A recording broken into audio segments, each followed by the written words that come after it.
Kumusta na po si Joven? Ayun po, nag-aaral naman na po. Hinihingi sa tulog ng... Mga kalingap, siya si Joven na 12 years old, dating estudyante. Ngunit hindi na nakakapasok ngayon sa kadahilanan na hindi siya makalakad at gustong-gusto na daw niya mag-aral ulit.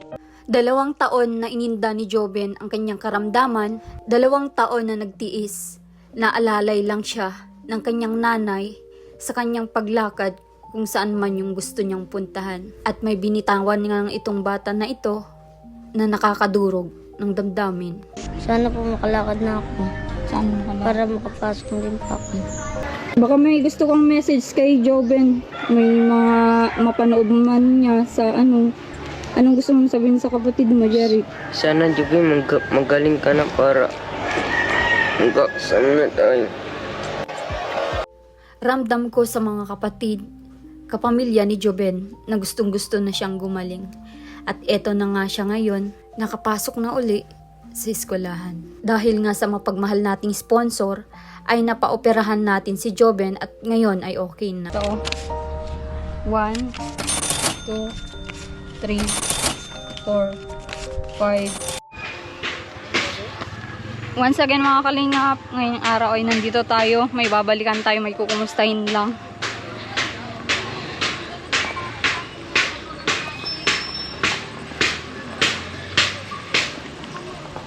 Kasama natin si Marcos at si Rans. Nasa Hello. gagawa ng project. Saan? Gagawa. Gawa po ng project sa mga classmates niya. Ay, wala po siya dito. Susunduin daw. Gusto papasundo. Gumaganda si nanay ah. Ay. Kumusta po kayo? Ito naman po, okay naman. Oo. mo lang ha. Nakaraos baga din po kahit pa paano. Oo. Halata nga po. Gumaganda kayo. Kumusta na po si Joven? Ayun po, nag-aaral naman na po. Ay sabi na alam ko naman na po yun sa teacher na kung sakali po siyang madala sa Naga. Kasi inaano ko lang po na maka-exam sila. Oo. At gawa ng pag naka-exam baga po sila ay pwede naman pong i-excuse na Oo. siya ng pag kaya ipapamodule ko na lang po muna kasi natagkalan po siya ng upang. Hanggang ngayon ba nanay wala pa? Hindi pa nga natagkal yung bids niya? Hindi pa po. Ang tagal na ah. Kaya nga po, sabi ko ay, kaano ko naman po yung doktor. Sabi ko ay wala pa po talaga akong ano. Pero nag-iipon po kami talaga ng hindi naman po pwedeng pabayaan na hindi maopera yung bata baga po. Oo. Pero thanks God at na nga siya ngayon, nag-aaral na. Siya po. Kumusta naman po yung pag-aaral niya? Ay okay naman po, lagi naman po pag nag-meeting po ako sa school. Oo. Kinukumusta ko naman po, hindi naman po siya pinaglalaro. Gawa ng bawal baga po sa kanya. Pero straight na yung paglakad niya ngayon. Opo, straight na po siya. Oo. Opo. Okay na pala yung niya ngayon, yung paglakad. Hindi na siya yung paika-ika, ganon. Ano na po siya, kala mo nga po siya, parang hindi po siya na-opera, na-anuhan. Sabi ko magdandahan baga po. Delikado pa rin po para sa kanya. Oo. Ay kanina, hindi ko po yung pinapayagan. At nag-actual at nagawa daw po silang project. Anong grade na po si Joven? Grade 4 po siya ngayon. Oh, grade 4, Mula nung pasukan ay pumasok na talaga siya. Siya po, inano ko na po talaga, baga po na nahuhuli na po siya sa pag-aaral. Kaya sabi ko, makapasok man lang. Sinamahan ko po talaga yun sa school. Oo. Ano po yung pinagkakabalan nyo ngayon, yung hanap buhay nyo na? Ay, wala po. Doon lang ko pa rin, nagpapadala naman po. Linggo-linggo. Yung mister nyo po. Maganda at may hanap buhay po siya, no? Contraction po siya ngayon. Nasusuportahan naman po si Joven at yung mga iba niyong anak. Siya po, at gawa ng kung hindi rin naman po sa kanya ay paano naman po kung babuhayin ko ay gumawa ng may maliit pa baga pa ako. Oo. Wala naman po ako maiwanan itong maliit. Kumusta na po pala itong bunso nyo? Ay pag minsan po, pag yung talagang nasakit pang ulo niya. Kaya may gamot pa rin po talaga siya. Tuloy-tuloy pa din yung gamot niya? Opo. Pero hindi ko po inaano sa gamot gawa ng sabi ko baka masubrahan naman baga po at gawa ng mataas pa ang dosage ng gamot niya ay. Oo. Eh, sabi ko, pag nasakit ang ulo at hindi niya kaya, talagang pinainom ko po siya. Ano naman po yung sinasabi ng mga teacher ni Joven? Okay naman po yung pag-aaral niya. Okay naman po siya, kaso talagang naghina po talagang pagbabasa niya at nahuli po talaga siya. Parang naano siya sa focus ng pagbabasa. Yun po talagang inaano ko sa kanya. Mhm. Pero napopokusan niya naman po siyang turuan kahit dito lang sa bahay. Ay, nag-ano naman po siya pag pinagbabasa ko, nakakabasa-basa. Talaga, kaso po talagang mahina po siya magbasa. Nahihirapan po siya talaga. Mm-mm. Gawa ng ilang taong baga po naman na nahinto. Gawa ng diferensyang niyang yun. Oo, kasi na-disgrasya siya. Ano? Mhm. Hindi naman natin na sana ganun. Pero thanks God pa din kasi parang biglaan. Ayaw po, diba? nagpapasalamat po talaga ako sa sa Panginoon na nakapaglakad siya, nakapag-aral siya. Talaga pong inano ko yan sagad, gawa ng kung hindi po dahil sa inyo, sagad, hindi po siya talaga makakaano. Baka po siya inaputulan na ng paa. Hanggang ano-ano po, hindi na nakapag-aral. Po. Oo, kasi minsan nasasagi din sa isip ko si Joven. Sabi ko, kumusta na kaya? Nag-aaral na yung bunso mo? Opo, hatid-hatid. Kaya po araw-araw din po kami wala dito. Sabado-linggo lang naandito kami. Oo. At kung talagang po siya, pangmaga naman po siya dyan sa Curahaw. Hanggang 10:30 siya napasok. Oo. Yung pangalan nun? Si Jeric po. O si Jerry, kumusta yung pag-aaral Ay, mo? okay naman po. Anong grade na niya? First year po. O first year high school na ano? Ayan po ay po. Masipag na ba? Andyan na si Joven. Yan, andyan na si Joven, mga kalingap. Ang dati nating natulungan na grabe. Parang nawalan na sila din ng pag-asa dati, di ba ate? Opo, talaga pong parang nawalan po kami ng pag-asa. Kung hindi po talaga dahil sa inyo at sagad. Ay, talaga pong... pero hindi naman po ako nagagaan na mawawalan po ng pag-asa kasi po talagang gusto ko siyang makalakad talaga. Yun po ang talagang panalangin ko sa amin. Oo, yun din yung naging sagot para maanohan ng si Joven, malulunasan yung nararamdaman niya, ano? Basa si Doben! Basa. Andyan na si Joven. Hello, Joven! Kumusta? Nandito sila ate. Kumusta ka na? Okay lang po. Tumangkad, ano? Tumangkad ka na, ah. Ano, kumusta na yung paa mo? Okay lang po. Okay lang? Saan ka galing? Nagawa daw ng project yung bata. Nagawa kayo ng project? Nag-aaral ka na pala, ano? Kumusta ang pag-aaral mo? Ayos lang po. Ayos lang. Masaya ka sa pag-aaral mo, Joven. Di ka na naglilikot sa school nyo. Hindi naman. Oh, nagsisinungaling ka lang, naglilikot ka daw. Sabi ng teacher mo. Nakausap daw ni ate. Oo, nakausap ko yung teacher mo. Malikot ka daw talaga. Totoo? Anong grade mo na ulit? 4 po. Grade 4 mo na. Ano yung matataas din yung mga grades mo? Hindi ko pa po nakikita kasi hindi pa po nagpapatawag yung... Oh, third quarter na po ngayon. Opo, ay gawa ng pag nag-ano po, nagkakasabay po kasi sa high school saka sa elementary, kaya hindi ko man po mapunta. Okay. Oo, hindi ano. Okay. Kumusta ka? Paano yung pagpasok mo? Anong oras yung pasok niyo sa umaga? Aga na po, 6:30 nang alis nila dito sa bahay. Ba't di mo alam yung oras? Ba't tinatanong mo sa mama mo? Di mo alam yung oras ng pagpasok mo? Ano yun? Pasado ka naman ng pag-grade 5. Ako lang. Di ka sigurado. Di ibig sabihin, di mo talaga alam kung pasado ka. Oo.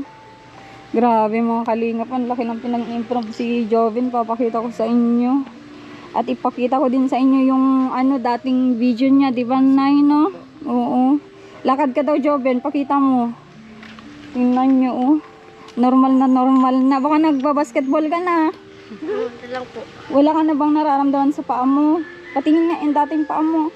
Ayun, yung scar niya mga Saka po kalingap. yun sa parang lumalim na nga siya yung sa niya. Ay, oo. Talagang lumubog na siya. Parang kinain yung laman niya nung dati. Patingin nga.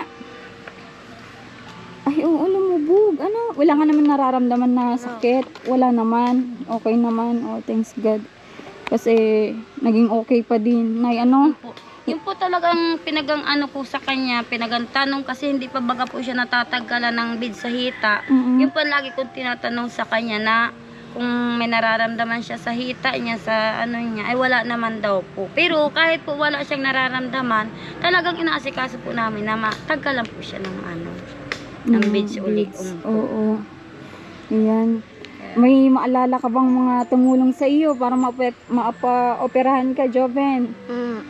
Kilala mo pa? Si Ma'am Aljos. Si Ma'am Aljusa. Aljos. Hindi, Adel. Si Ninang Yuson. Ano? Ninang Adel Yuson. Ano?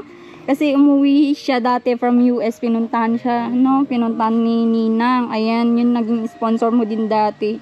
Si Ma'am Gundang. Ayan, yung mga tumulong sa iyo. Di ko pa alam kung meron pang mga tumulong na hindi ko na maalala. Kasi medyo matagal na din po. Ano? Matagal na rin po. Matagal na din na hindi ko nabalikan si Joven ngayon. Naalala kita at kumustahin kung paano na yung ano mo, sitwasyon mo ngayon, nakapag-aral ka na pala. Pero nung mga nakaraang buwan, nagbalik ako dito pero wala kayo.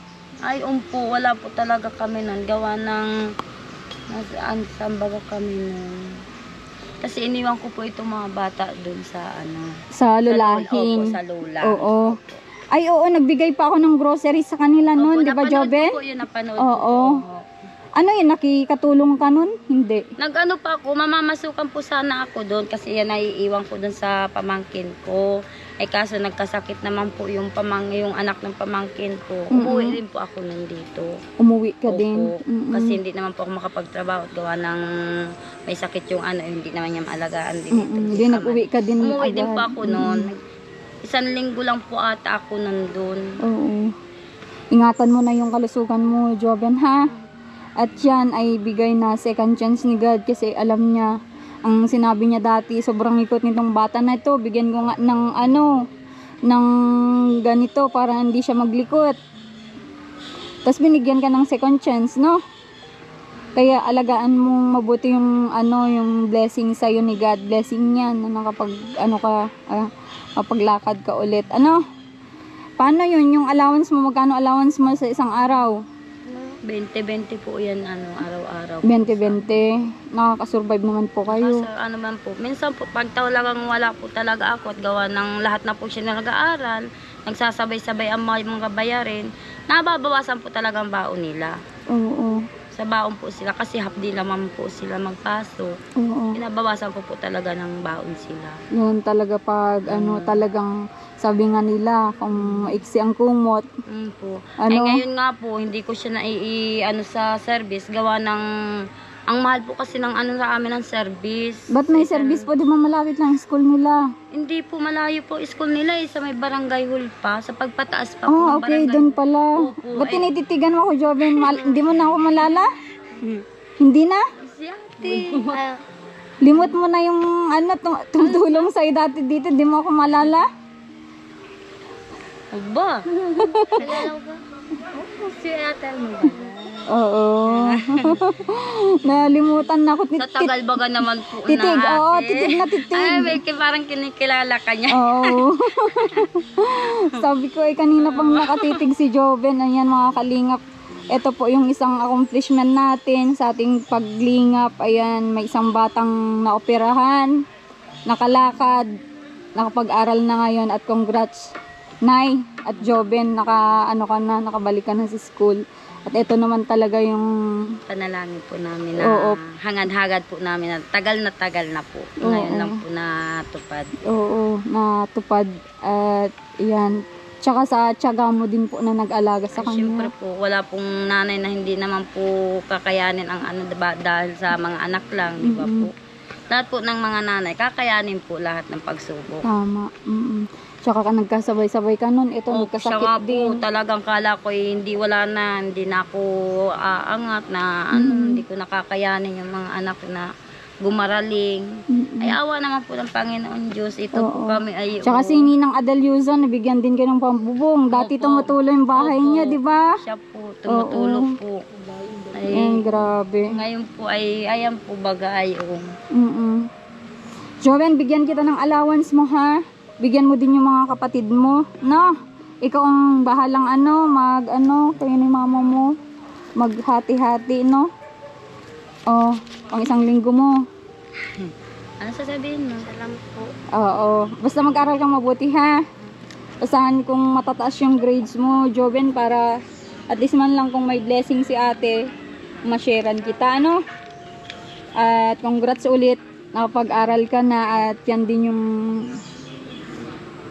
inaasam namin na tumutulong syempre kung ano yung magiging accomplishment din sa inyo, di ba, Nay? Tsaka kaya hindi ako nakabalik din agad, ang dami-dami naming binabalikan, tinutulungan na syempre Papanood nga po namin yun. nanonood din.